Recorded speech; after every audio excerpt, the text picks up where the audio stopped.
G'day, welcome to Thank You White Knights. Okay, this is from Infowars.com. Headline is Russia lays to rest Papa Bush's New World Order. The West's motive is to achieve as much leverage as possible and maintain its hegemony around the world. It shares nothing with anyone and maintains its wealth by suppressing the 80% of the global population living in poverty. This was August the 22nd, 2008. The United States is installing a missile defense system in Poland. The agreement was signed on August 20. A radar system for the system has already been installed in the Czech Republic.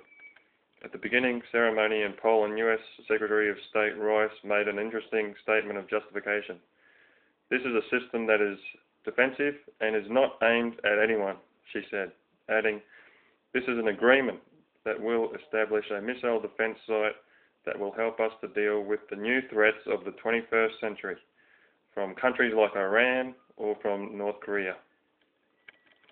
This explanation is neither smart nor convincing.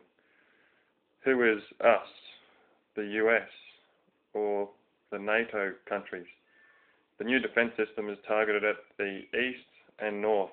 For the time being, there is no threat to Eastern Europe or the Balkans. Obviously, the targets are Iran and Russia. Which of the two takes precedence as a target is a matter of ambiguity. It may be Iran, or it may just as well be Russia. Iran is one of the countries included in the Axis of Evil, declared by George W. Bush. The others were Syria and North Korea. For now, North Korea has been taken off the list of countries that require immediate attention. Before the crisis broke out in the Caucasus, Syria was about to conclude a deal with Israel, with Turkey acting as mediator. Given recent events, now Syria may be rearranging its position. That Russia has been hosting Syrian President Bashar al-Assad at a time when the crisis is in full bloom is of course no coincidence. Russia has also extended a renewed helping hand to Arab countries it has long neglected. The end of the Cold War has changed many things. In its wake, the Arab world left defenseless and desperate, and the United States, Britain and Israel felt free to implement their policies. The Soviet Union is primarily responsible for the current situation in Afghanistan. But if the Soviet Union still existed, the United States and NATO wouldn't have been able to enter the country so easily. What happened in Iraq needs no explanation. For no good reason, the occupation took the lives of 1 million Muslims. Millions of people were forced to migrate to foreign countries or become refugees in their own land. While all of this was taking place, Russia did nothing. Indeed, after September 11, it declared its support for the United States in its war on terror. The reason for this stance wasn't to buy time until it regained its strength.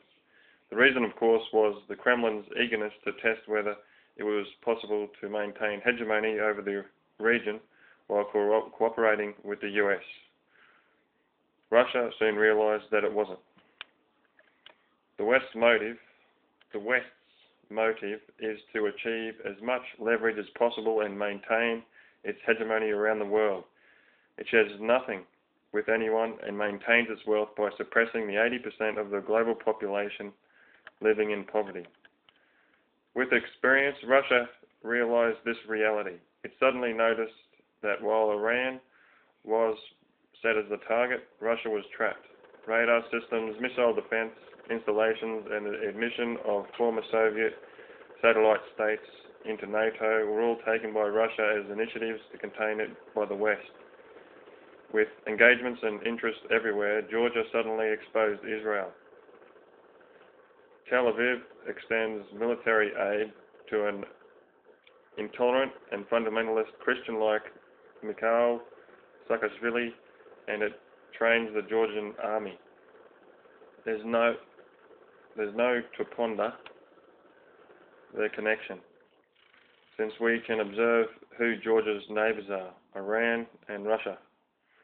The crisis that has erupted in the Caucasus shows that the new order set up after the collapse of the Soviet Union in 1991 was quite fragile. Remember that Papa Bush, George Herbert Walker Bush, said back then that the United States had acted to create a new world order that would last 100 years. Sometimes international theories, strategic theories, and the unavoidable desire to rule get out of control. The New World Order proved as temporary as any other human desire, because it was based on the motives of maintaining hegemony, exploitation, and invasion. In other words, it became apparent that a unipolar world is impossible. Now it's time to reconsider many things, including the legend of globalization. And that's it. Thank you, White Knights.